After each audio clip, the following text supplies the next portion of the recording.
Quando falamos em texto de opinião, logo pensamos no artigo de opinião, mas saibam que ele não é o único gênero que exerce essa função. Há outros tipos de textos em que nós podemos nos posicionar mediante algum tema, mediante algum assunto. E na aula de hoje, nós conheceremos esses outros tipos, alguns desses outros tipos. Vamos dar início com o famoso artigo de opinião. O artigo de opinião é um tipo de texto dissertativo argumentativo, onde o autor apresenta seu ponto de vista sobre determinado tema, e por isso recebe esse nome.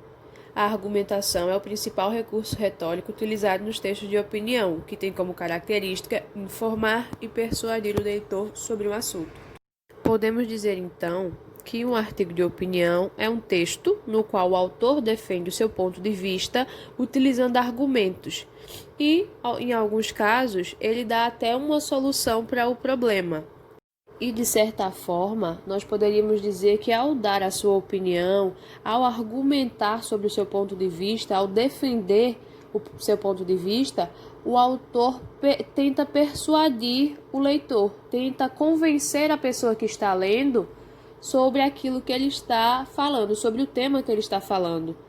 Se ele é a favor ou se ele é contra, ele tenta convencer quem está lendo a seguir a ideia dele.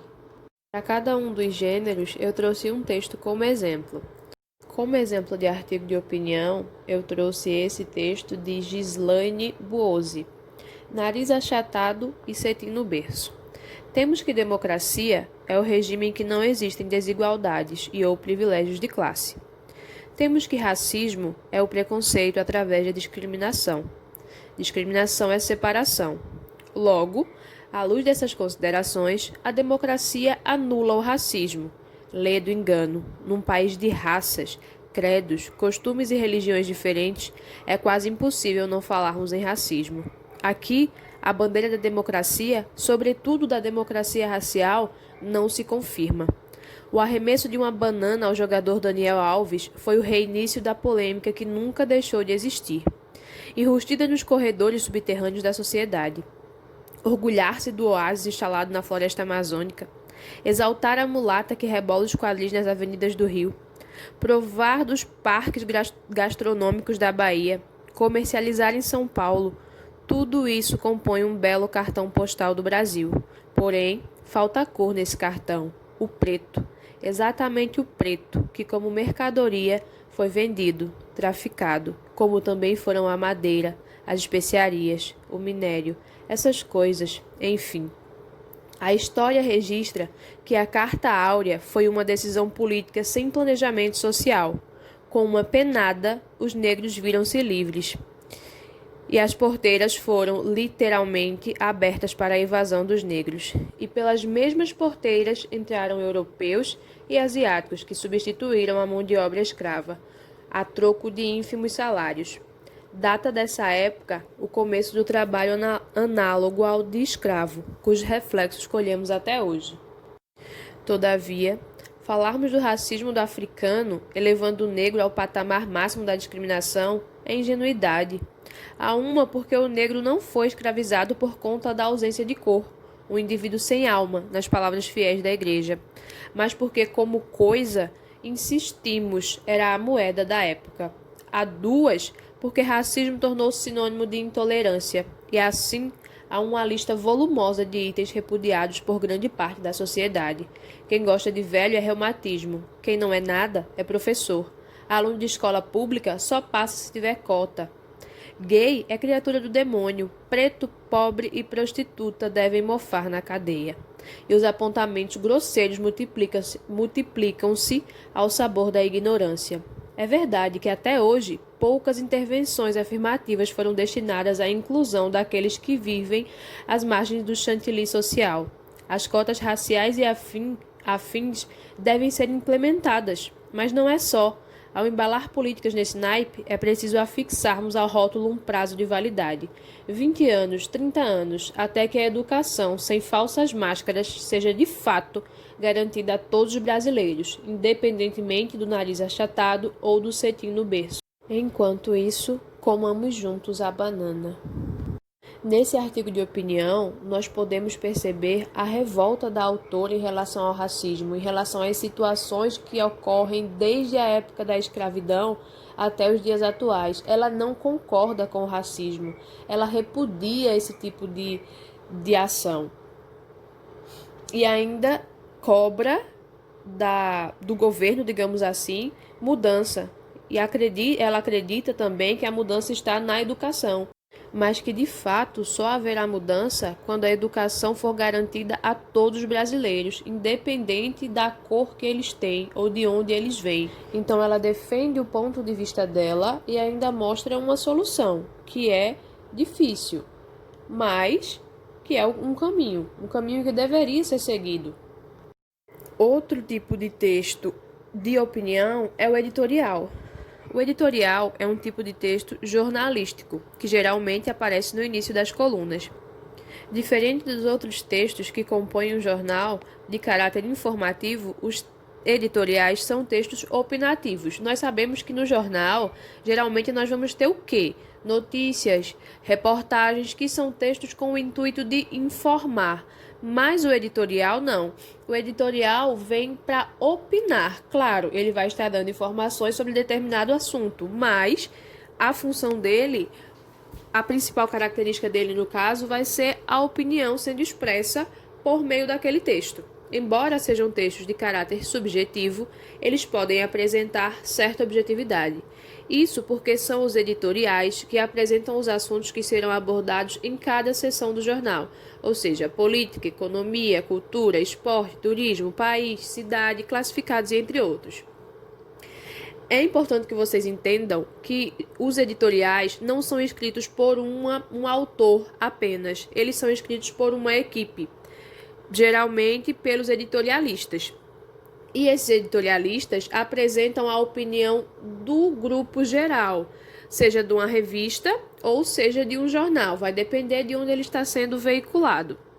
Para exemplificar o gênero editorial, eu trouxe apenas a primeira parte, o início de um editorial que eu encontrei, porque ele era muito extenso. E no Brasil, vidas negras importam? A diferença gritante reside na forma como cada sociedade reage. A morte de George Floyd em Minneapolis, Estados Unidos, é uma catástrofe, não apenas por conta do absurdo da ação policial de sufocar um homem já imobilizado até a morte, mas também pela realidade que ela escancara. Quão enraizado o racismo está na sociedade norte-americana, apesar dos esforços de figuras como Rosa Parks e Martin Luther King Jr., cujas lutas nas décadas de 1950 e 1960 resultaram na promulgação da Lei dos Direitos Civis, que encerrava, ao menos no papel, um vergonhoso histórico segregacionista. Olhar para o que ocorre hoje nos Estados Unidos nos leva a traçar um paralelo com a nossa realidade. Afinal, não faltam evidências de que tanto lá como cá, o racismo estrutural vitima milhares de vidas por ano. A diferença gritante reside na forma como cada sociedade reage.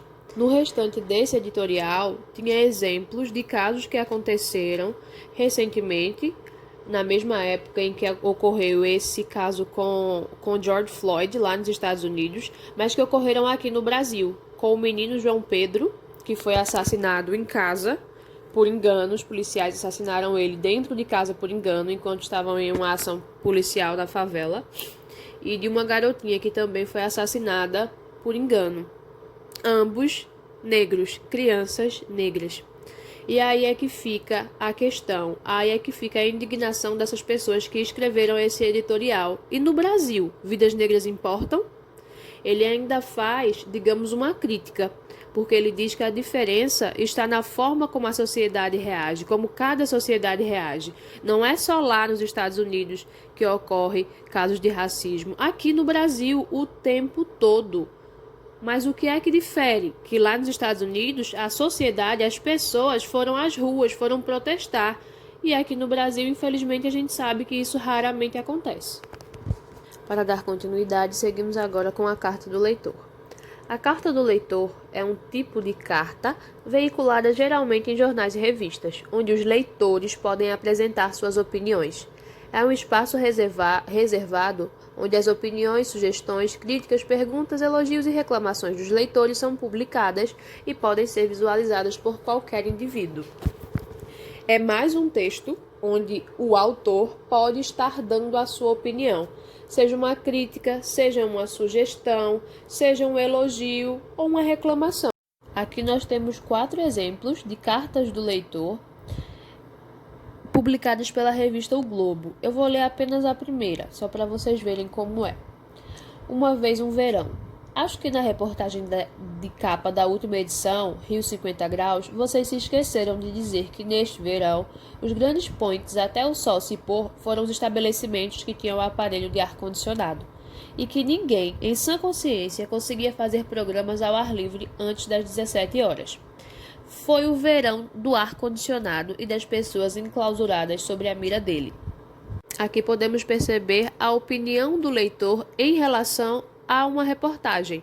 Ele está criticando pela falta desse comentário que ele achava relevante. Em cada uma dessas cartas há a opinião da pessoa que a escreveu. Seguimos agora com um gênero bem conhecido de vocês: post de redes sociais. As palavras postagem e post são usadas para indicar uma publicação numa página da internet, como um comentário numa rede social, a partilha de uma foto num grupo, uma opinião escrita num blog, entre outros. Eu trouxe aqui um exemplo de um post publicado por Bruno Gagliasso. A legenda foi a seguinte: será sonhar muito alto? Um mundo em que todos se enxerguem? Em Miami, hoje, no meio da turbulência norte-americana, os policiais receberam manifestantes de joelhos, se desculpando pela perda de mais uma vida negra. O resultado foi esse: um abraço de homens. O mundo está em ebulição, mas aparecem as faíscas de esperança. Brasil, que exemplo vamos seguir? Hashtag Vidas Negras Importam. Hashtag Lutar essa luta importa. Hashtag Ser aliado importa. E a imagem que ele descreveu na legenda. Percebam que em uma simples postagem que qualquer pessoa faça, ela pode estar expondo a opinião dela sobre um determinado assunto, pode estar defendendo o ponto de vista dela. Nesse caso aí, Bruno Gagliasso está defendendo a importância da luta pela não violência, pelo respeito ao próximo, pelo respeito ao povo negro, pelo respeito à vida. E ainda está cobrando um posicionamento do povo brasileiro. Brasil, que exemplo vamos seguir? Temos agora a charge, que é um gênero jornalístico que se utiliza da imagem para expressar à coletividade o posicionamento editorial do veículo. É uma crítica carregada de ironia e que reflete situações do cotidiano. Então são usadas a linguagem verbal e a linguagem não verbal. A linguagem verbal são os textinhos que aparecem dentro da charge e a linguagem não verbal são as imagens. Há até casos em que a charge é feita só com a linguagem não verbal, só com a imagem, e por si só ela dá conta de fazer a crítica em relação àquele assunto e de fazer com que as pessoas compreendam o que está sendo passado ali. Observem essa charge de Junião. Cenas do cotidiano. Tchau, papai. Bom trabalho. A esposa vai e completa. E cuidado para não ser preso por engano na volta. Percebam que preso por engano foi escrito em negrito. E nós vemos o que aí? Uma família de negros. Por que é que a esposa disse ao marido para ele ter cuidado para não ser preso na volta? É porque ele é bandido? É porque ele trabalha com coisas ilegais? Não. É simplesmente pelo fato de ele ser um homem negro e de por fazer parte do cotidiano da pessoa negra, esse tipo de situação, ser presa por engano, sofrer violência, simplesmente pela cor da pele, como se isso fosse normal. Então nós podemos dizer que nessa charge há uma crítica em relação a esse tipo de situação, a situações que são vivenciadas pela pessoa negra diariamente. Sendo assim, fica claro que a opinião do autor da charge está sendo expressa, está sendo exposta pela crítica que ele faz. E para finalizar, nós temos aqui o meme, que é um gênero que nós já estudamos. Meme é um gênero textual humorístico e ou crítico, que se concretiza e se difunde em massa por meio da internet sob estrutura semiótica e linguística híbrida e sintética. Pois é, galerinha. Através do meme, nós também podemos expressar a nossa opinião sobre determinado assunto. Até porque o meme não é um gênero que você usa só com a função de gerar humor. Você pode sim fazer uma crítica a determinado tema e, através da sua crítica, você estará expressando a sua opinião. Vejam esse meme. Brasileiros confortando Estados Unidos pela brutalidade da polícia racista. Brasil mata 4 vezes mais. Então me pergunto, vidas negras brasileiras também importam? Esse meme também faz referência à situação que aconteceu lá nos Estados Unidos, com a morte de George Floyd, e com um questionamento do gatinho em relação à nossa situação aqui no Brasil. Por que é que lá nos Estados Unidos as vidas negras importam? Por que é que o brasileiro vai se preocupar com a situação de outro país, se aqui no nosso país isso acontece o tempo todo, mais vezes, e parece que as pessoas fecham os olhos? Não faz sentido. É esse o questionamento, é essa a crítica. Enfim, pessoal, a nossa aula termina por aqui, mas eu espero que vocês tenham compreendido que há mais de um gênero com o qual nós podemos expressar a nossa opinião.